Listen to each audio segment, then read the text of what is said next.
Mas, aku pengen tanya, kalau misalnya di dalam satu kaos atau satu jaket gitu, ada lebih dari satu jenis teknik sablon, itu bisa nggak? Terus syaratnya seperti apa? Kalau misalnya pengen seperti itu. So, kalau gitu langsung aja kita bahas.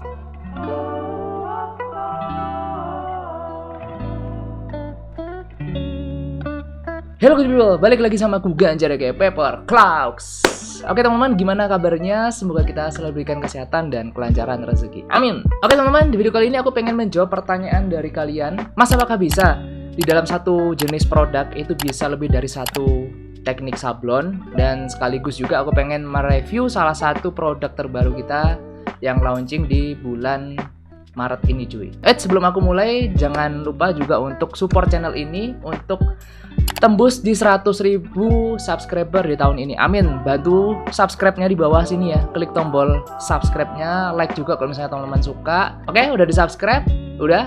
So, kalau gitu langsung aja kita masuk ke videonya. Oke, untuk pertanyaan apakah bisa di dalam satu produk, kaos atau jaket gitu, menggunakan lebih dari satu jenis sablon? Jawabannya adalah sangat-sangat bisa cuy. Di sini aku pengen review sekalian produk terbaru kita. Bisa dibilang ini limited edition dari Masahiro di bulan Maret ini. Dan di sini aku juga pengen menjelaskan apa aja yang nanti bisa atau yang perlu dilakukan untuk teman-teman supaya hasilnya itu bisa lebih maksimal kalau misalnya pengen menggunakan lebih dari satu jenis sablon. Oke, di sini aku udah ada contohnya ya teman-teman. Untuk produknya aku tadi bilang special edition adalah seperti ini cuy. Nah, ini ya. Sekalian aku pengen review singkat aja untuk produk limited edition kali ini. Nah, untuk kainnya di sini kita menggunakan katun bambu 24S. Di sini ada warna marun dan ada warna hitam seperti ini. Kita kombinasikan. Kemudian untuk depannya seperti ini dan di belakangnya seperti ini. Nih, bisa teman-teman lihat ya.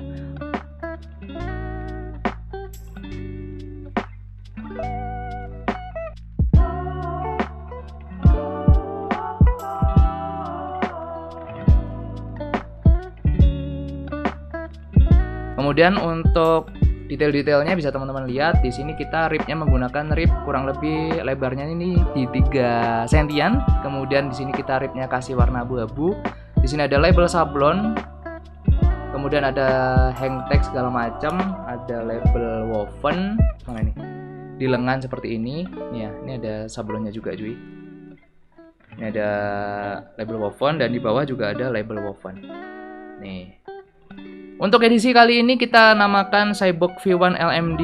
Di sini ada per 40 ya teman-teman. Jadi buat edisi ini memang khusus hanya 40 pieces aja yang kita produksi. Dan untuk sablonannya di sini kita menggunakan 2 jenis sablon, yaitu sablon Plastisol, Dove dan Discharge gitu. Jadi warna hitam ini yang teman-teman lihat nih ada mengkilat-mengkilatnya, ini adalah Plastisol Dove-nya. Kemudian untuk warna-warna lainnya selain warna hitam kita menggunakan Discharge. Nih ya, putihnya abu-abu, abu-abu biasa, abu-abu muda, abu-abu tua, warna merahnya itu kita menggunakan Discharge. Pasti teman-teman ada yang tanya, Mas, Discharge apakah di katun 24S itu nggak gampang pecah? Nah, syukurnya ini kita menggunakan katun bambu teman-teman. Kalau misalnya kita menggunakan katun combat 24 itu kan seratnya dia lebih tebel ya, dia jaraknya space-nya itu lebih lebar-lebar. Itu biasanya sebelum teman-teman cuci beberapa kali atau beberapa kali pemakaian itu pasti orang-orang awam itu mengkiranya sablonnya crack, tapi padahal itu enggak cuy. Nah, kalau misalnya di 24S yang bambu itu terlihat sangat solid teman-teman.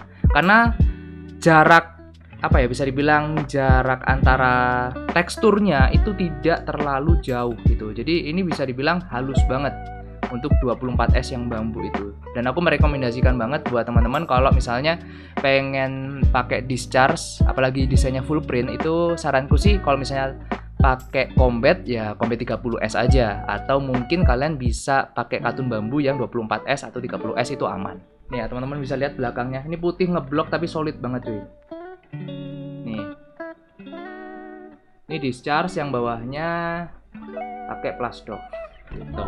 Nah, untuk cara ngakalinnya sebenarnya kalau teman-teman pengen sablon yang nggak terlalu tebel, kalau di kain 24S itu kan biasanya kalau pakai plastisol itu pasti bakalan panas gitu kan. Apalagi kalau desain kalian itu yang gede-gede gitu kan, apalagi yang full print seperti ini. Kalau misalnya kalian pakai full plastisol di Katun Combat 24S itu pasti bakalan panas. Nah cara ngakalinnya adalah kalian bisa pakai plus charge. Plus charge itu bisa dibilang gabungan dari plastisol dengan discharge, yang dimana untuk warnanya dia bisa nguber kayak plastisol, tapi dia juga ngikat ke dalam kainnya kayak sifatnya dari si discharge. Terus gimana mas caranya supaya hasil kita itu bisa maksimal kalau misalnya pengen menggunakan dua jenis sablon gitu ya. Anggaplah misal pengen pakai plastisol sama discharge atau plastisol sama plus charge. Ya sebenarnya ada dua hal yang harus kalian perhatikan kalau misalnya kalian pengen menggunakan kombinasi sablon gitu. Yang pertama adalah desain kalian harus bener. Harus bener tuh kayak gimana mas? Desain yang bener itu adalah desain yang bukan format JPEG atau PNG gitu ya. Kalau misalnya kita ngomongin sablon manual nih ya, ini kan sablon manual nih.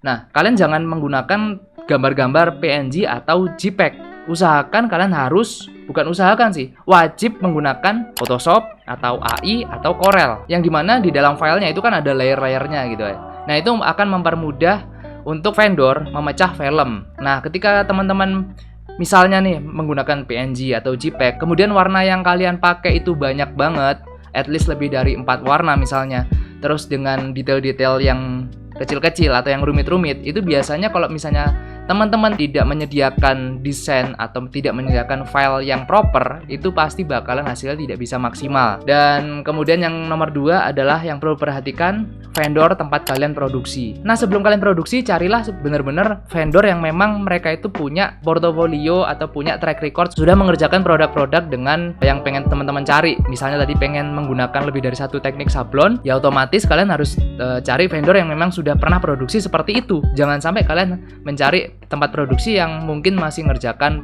cuma satu jenis sablon aja, belum pernah mengkombinasi, ya mungkin nanti hasilnya kurang maksimal ya gitu. Jadi aku nggak tahu apakah memang mereka bisa atau enggak, karena buktinya kan mereka belum pernah mengerjakan. Nah, takutnya kalau misalnya teman-teman produksi di situ terus mereka hanya iya-iya aja untuk vendornya, yang bakal dirugikan adalah di kalian cuy, selaku yang mesen gitu.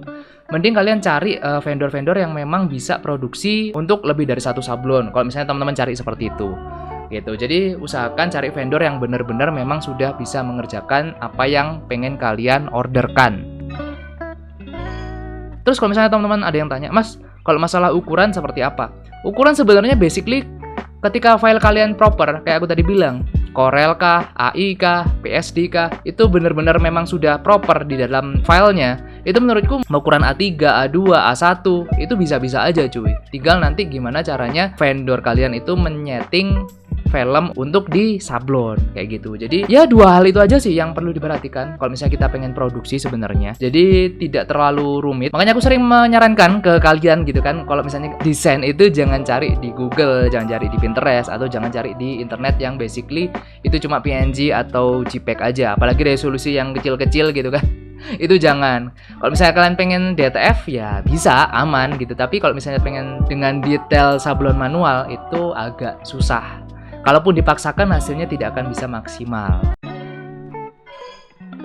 Oke teman-teman, mungkin itu aja untuk jawaban kali ini. Semoga membantu buat teman-teman mungkin yang bingung apa yang harus dipersiapkan, atau mungkin ada pertanyaan lain yang pengen kalian tanyakan, atau mungkin kurang jelas, kalian bisa komen di bawah aja. Oh ya, sekalian kalau misalnya teman-teman pengen beli produk kita yang ini, limited edition ini masih ada beberapa pieces lagi yang ready, itu bisa langsung aja cek di bawah. Dan kalau misalnya teman-teman pengen produksi juga di tempat kita juga bisa, kalian bisa pakai sablon manual, kita juga ada sablon DTF. Jadi kita sekarang menerima all jenis sablon gitu ya. Oke teman-teman, thank you guys for watching. Jangan lupa untuk like, share, comment, and subscribe. Stay safe, stay strong, never give up. Paper Claw out. Bye bye teman-teman, thank you guys for watching. See you next video. Bye bye.